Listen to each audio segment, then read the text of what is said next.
সালের 17 এপ্রিল বনানীতে নিজ বাসার সামনে থেকে তুলে নিয়ে যাওয়া হয় ইলিয়াস আলীকে। 10 বছর পার হয়ে গেলেও এখন পর্যন্ত কোনো হদিস পাওয়া যায়নি বিএনপির এই নেতার। গুমের রহস্যটা কি সবকিছু মিলিয়ে আমরা চাই এবং আমার স্বামীকে ফেরত চাই, এটাই আমাদের মূল বক্তব্য। আমরা চাই না যে কেউ আমাদের এই পরিস্থিতি নিয়ে, এই ইলিয়াস আলীকে গুম নিয়ে কেউ রাজনীতি করুক, সেটা আমরা চাই। কারা জড়িত এই নিয়ে নতুন বিতর্ক দেখা দিলেও 9 বছরেও উন্মোচিত হয়নি বিএনপি নেতা ইলিয়াস আলীর গুম রহস্য। গুম খুন বিশেষজ্ঞ নূর খান নতুন বিতর্কে রাজনীতি দেখছেন। তোরা যদি গেট যদি না করো, গেট ভাঙিয়ে গেলাম, গেট ভাঙিয়ে ঢুকুম, তবুও দিকে আজকে সবগুলো সাইজ করবো। এর পরে দিয়ে এরা চলে গেছে, এর মানে গেট নিয়ে দিকে অন্য কোনো জন ধাক্কা চুরি করছে, গেট তো খুলতে হয় না। এর মানে কলিং বেল দিছে, কলিং বেল দেওয়ার পরে দিয়া 2 রাউন্ড হাঁকা বাস করছে উপরের দিকে। কথা বলতে বলতে তখন বললো তারা টিভির লোক, কেন আসছেন বলে এটা তো সার্চ করে তারা চলে গেছে। পরে আমি বনানী থানাকে জানিয়েছিলাম, থানা আসছিল, থানার লোকজন বেঁচে থাকার নিরাপত্তা চাই। সম্মানিত দর্শক মণ্ডলী, বিএনপি নেতা ইলিয়াস আলীকে নিয়ে অনেক আলোচনা সমালোচনা হয়েছে, এমনকি তাকে নিয়ে অনেক তদন্ত হয়েছে যে সে জীবিত আছে নাকি মৃত, তাকে মেরে ফেলা হয়েছে। অবশেষে আপনাদেরকে দেখিয়েছিলাম এমন একটি তথ্য যে ইলিয়াস আলী বেঁচে নেতাকে মেরে ফেলা হয়েছে। কিন্তু এই ভিডিওতে আপনাদেরকে লোমহর্ষক কিছু তথ্য তুলে ধরব যে ইলিয়াস আলীকে কিভাবে মেরেছিল, সেদিন ইলিয়াস আলীর সাথে কি হয়েছিল, তাকে সর্বপ্রথম কোথায় রাখা হয়েছিল, এতদিন পর্যন্ত যে একটি বাংলাদেশের একজন গুরুত্বপূর্ণ এমনকি একজন দাপটে একজন বিএনপি নেতা সে গুম হয়েছে, গুম হওয়ার কতদিন পর তাকে মেরেছে, কোথায় নিয়ে মেরেছে, বিস্তারিত আপডেট আপনাদের মাঝে তুলে ধরব। এমনকি যে ভিডিওটি দেখলে অবশ্যই আপনি স্থির থাকতে পারবেন না যে একজন মানুষ হয়ে একজন মানুষকে এভাবে মারতে পারে। প্রিয় দর্শক, বিস্তারিত তথ্য তুলে ধরব ভিডিওতে, এই জন্য ভিডিওটি খুবই গুরুত্বপূর্ণ, না টেনে ধৈর্য সহকারে শেষ পর্যন্ত দেখবেন। ছোট্ট একটা রিকোয়েস্ট করি, আপনি যদি আমাদের এই চ্যানেলটিতে নতুন দর্শক হয়ে থাকেন অবশ্যই চ্যানেলটিকে সাবস্ক্রাইব করে পাশে থাকা বেল বাটনটি অন করে দিবেন। প্রিয় দর্শক, কথা না বাড়িয়ে ভিডিওতে একটি লাইক দিয়ে দেখতে থাকুন সম্পূর্ণ ভিডিওটি। কারা জড়িত এই নিয়ে নতুন বিতর্ক দেখা দিলেও 9 বছরেও উন্মোচিত হয়নি বিএনপি নেতা ইলিয়াস আলীর গুম রহস্য। গুম খুন বিশেষজ্ঞ নূর খান নতুন বিতর্কে রাজনীতি দেখছেন। আর ইলিয়াস আলীর স্ত্রী এতদিনেও স্বামীর হদিস না পাওয়ার জন্য দায়ী করছেন সরকারকে। তবে আওয়ামী লীগ নেতারা তদন্তে সহযোগিতার জন্য অভিযোগকারী বিএনপি নেতার কাছে দায়ীদের নাম চেয়েছেন। আলমগীর স্বপনের রিপোর্ট। 2012 সালের 17 এপ্রিল রাত 11:53 শেরাটন হোটেলের সিসিটিভি ফুটেজে সবশেষ দেখা যায় বিএনপি নেতা ইলিয়াস আলীকে। এরপর 9 বছরে তিনি মারা গেছেন নাকি বেঁচে আছেন এর হদিস মেলেনি। এ অবস্থায় ইলিয়াস আলী গুমে দলীয় নেতাদের দায়ী করে নতুন তথ্য দেন বিএনপি নেতা মির্জা আব্বাস। পরে অবশ্য তা প্রত্যাহার করেন। আমি রিপিট করছি, ইলিয়াস গুমের পিছনে আমার দলের অভ্যন্তর লুক্কায়িত যে বদমাশগুলো আছে, পিছন থেকে ধ্বংসন করার এই সাপগুলো আমার দলে এখনো রয়ে গেছে। তা আমি একজন বিএনপি স্থায়ী কমিটির সদস্য, আমি কেন বলবো ওই কথা যে আমি জানি সরকার জড়িত নয়। তবে 24 ঘন্টায় মির্জা আব্বাসের এমন ইউটার্নকে দলীয় চাপ বলছে আওয়ামী লীগ নেতারা, চাইছে দায়ীদের নাম। বিএনপি অবশ্য বলছে এ নিয়ে দলে আর কোনো প্রতিক্রিয়া নেই। কিছু কথা বলছিলেন, পরের দিন আবার উনি সংবাদ সম্মেলন করে তার বক্তব্য নিয়ে আপনারা বুঝতে অসুবিধা হয়েছে বা আমাদের বোঝাইতে অসুবিধা হয়েছে, আমি সবই করবো। এটা নিয়ে আমাদের কোনো এরকম নিজেদের মধ্যে এরকম কোনো আলোচনা এখনো হয় নাই। বিএনপির কোন কোন নেতা এর সঙ্গে জড়িত ছিল সেই তথ্যটা আইনশৃঙ্খলা রক্ষাকারী বাহিনীকে সহায়তা করুন, যাতে এই ইলিয়াসের অন্তর্জালের পিছনে সঙ্গে সম্পৃক্ত বিএনপির তো নেতা যারা দলের ভিতরে থেকে দলের নেতাদের ক্ষতি করে তাদের মুখোশ উন্মোচন হোক।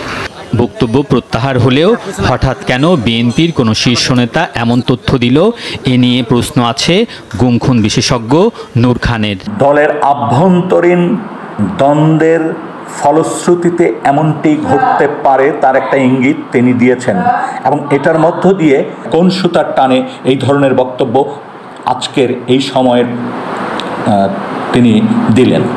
অবশ্য বিএনপির কেউ নাকি সরকার বা কোনো সংস্থা এর পিছনে জড়িত, এই বিতর্কে আড়ালে থেকে যাচ্ছে গুম রহস্য। ইলিয়াস আলীর স্ত্রী বলছেন প্রথম দিকে তদন্ত হলেও এখন সবই বন্ধ। কোনো রেসপন্সই আমরা সরকার বা তাদের আইন প্রকারী সংস্থার কাছ থেকে পাই নেই। বিরোধী দলের কোনো গুমের মতো বিষয় এটা কখনোই সম্ভব না। এটা প্রশাসন জড়িত না থাকলে, প্রশাসনের সহযোগিতা না থাকলে, কারা পরিকল্পনা করেছে, কারা সংগঠিত করেছে, সেই বিষয়গুলো বের করতে হলে এটা প্রশাসনকেই বের করতে হবে। 2012 সালের 17 এপ্রিল বনানীতে নিজ বাসার সামনে থেকে তুলে নিয়ে যাওয়া হয় ইলিয়াস আলীকে। 10 বছর পার হয়ে গেলেও এখন পর্যন্ত কোনো হদিস পাওয়া যায়নি বিএনপির এই নেতার। ঘুমের রহস্যটা কি, সবকিছু এই মিলাইয়ে আমরা চাই এবং আমার স্বামীকে আমি ফেরত চাই। এটাই আমাদের মূল বক্তব্য। আমরা চাই না যে কেউ আমাদের এই পরিস্থিতি নিয়ে, এই ইলিয়াস আলীকে গুম নিয়ে কেউ রাজনীতি করুক, সেটা আমরা চাই না। এম ইলিয়াস আলী সিলেট জেলার একজন বাংলাদেশি রাজনীতিবিদ এবং জাতীয় সংসদের একজন সাবেক সদস্য।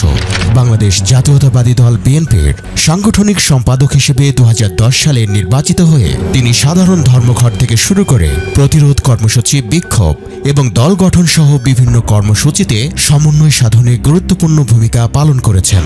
2012 সালের 17 এপ্রিল রাজধানী ঢাকায় মধ্যরাতে তাকে এবং তার গাড়ি চালককে শেষবারের মতো দেখা গিয়েছিল। ইলিয়াস আলী 1 জানুয়ারি 1961 সালে সিলেট জেলার বিশ্বনাথ উপজেলার রামধানায় জন্মগ্রহণ করেন। শিশু অবস্থায় তিনি তার মায়ের কাছ থেকে কুরআন শিক্ষা লাভ করেন। তিনি রামধানা সরকারি প্রাথমিক বিদ্যালয় থেকে প্রাথমিক শিক্ষা লাভ করেন। 1977 সালে বিশ্বনাথ উপজেলার রামসুন্দর পাইলট উচ্চ বিদ্যালয় থেকে তিনি এসএসসিতে উত্তীর্ণ হন। 1979 সালে তিনি সিলেট সরকারি কলেজ থেকে এইচএসসি পাশ করেন। তিনি 1985 সালে ঢাকা বিশ্ববিদ্যালয়ের ফিনান্স বিভাগ থেকে বিকম ডিগ্রি অর্জন করেন। তিনি ঢাকা বিশ্ববিদ্যালয়ের ব্যাংকিং বিষয়ে মাস্টার্সের ছাত্র ছিলেন, কিন্তু তৎকালীন রাষ্ট্রপতি হোসেন মোহাম্মদ এরশাদের সামরিক আইনের বিরুদ্ধে ছাত্র আন্দোলনে যোগ দেয় 1987 সালে তাকে বিশ্ববিদ্যালয় থেকে বহিষ্কার করা হয়।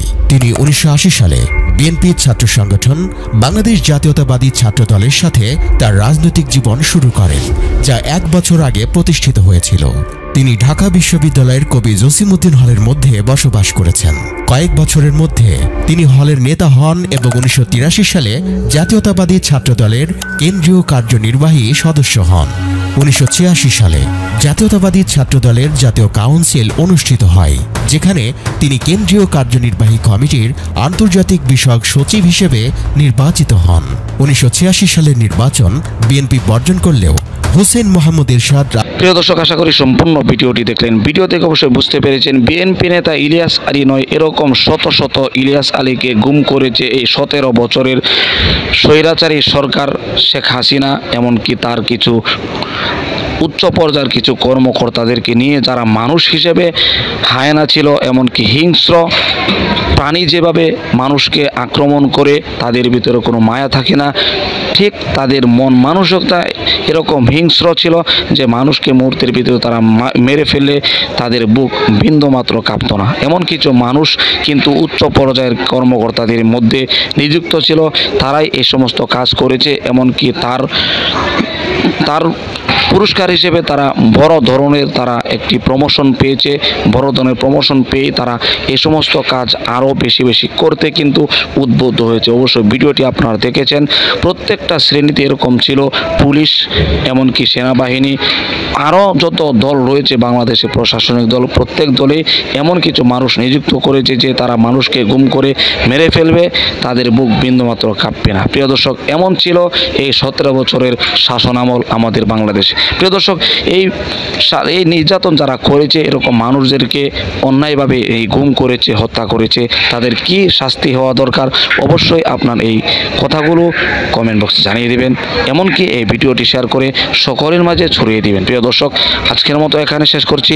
ভালো থাকুন, সুস্থ থাকুন, আবারও দেখা হচ্ছে পরবর্তী ভিডিওতে।